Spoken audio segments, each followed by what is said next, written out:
Focus Retail, le journal du retail. Bonjour Eva. Bonjour Noémie. Alors on commence ce journal avec Conforama qui propose une seconde vie aux meubles et appareils électroménagers. Oui, en effet, pour promouvoir l'économie circulaire, Conforama s'est associé à l'application Give. L'enseigne propose à ses clients de faire don des objets qu'ils viennent remplacer en magasin. Donc, par exemple, si vous souhaitez acheter une nouvelle télé, eh bien, vous pouvez donner l'ancienne via l'application. Alors, Give est né à Bordeaux. C'est une application de don d'objets et de nourriture entre particuliers. Cette opération aura lieu jusqu'à la fin du mois de novembre et elle permet à Conforama de proposer une solution simple à ses clients et à faible impact carbone. Puis cette semaine, on attend bien sûr aussi les résultats du Black Friday, la période promotionnelle la plus folle de l'année, qui ne semble pas souffrir de l'inflation d'ailleurs. Oui, en effet, selon une étude Shopify, plus d'un Français annonce vouloir dépenser autant qu'en 2021 et ce, malgré la crise, un taux qui monte à 74% pour la génération Z. Et puis les tendances de consommation évoluent.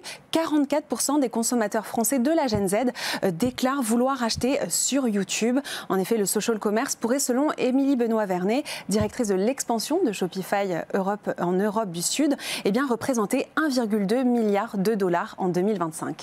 Autre actualité, H&M déploie un nouveau modèle de magasin à New York.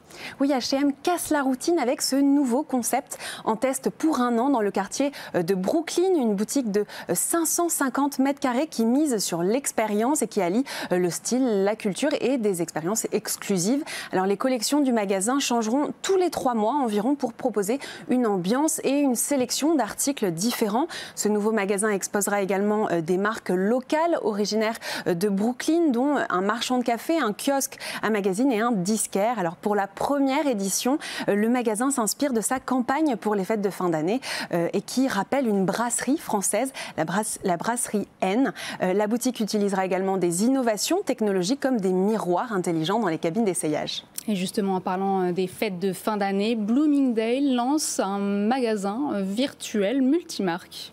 Oui, à l'occasion de ses 150 ans, Bloomingdale ouvre un immense centre commercial virtuel qui s'est mis aux couleurs des fêtes de fin d'année. Alors chaque étage est dédié à une marque de luxe et propose une vraie expérience. Chanel, par exemple, emmène les visiteurs sur la Lune. Ralph Lauren nous invite dans un chalet à la montagne. Alors c'est assez impressionnant en termes de réalisme. On voit la neige tomber, on suit un cerf qui nous mène jusqu'au chalet. Alors ce magasin virtuel a été développé par la plateforme de réalité virtuelle Amperia et ce magasin est disponible sur le site internet de Bloomingdale.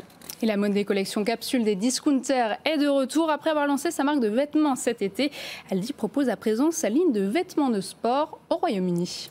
Oui, et ça s'appelle Aldi Originals. La collection comporte des sweats, des joggings, des tenues de Noël et des baskets avec des prix allant de 3 livres à peu près à 15 livres pour les baskets. La collection en édition limitée est disponible en magasin depuis jeudi, bien que de nombreux articles qui étaient déjà disponibles en ligne soient épuisés. Alors cette gamme devrait suivre le succès des gammes précédentes d'Aldi, dont Aldi Mania, qui s'était vendue en quelques heures à peine. Voilà, Aldi Mania. Merci beaucoup Eva Jacquon. On vous retrouve la semaine prochaine.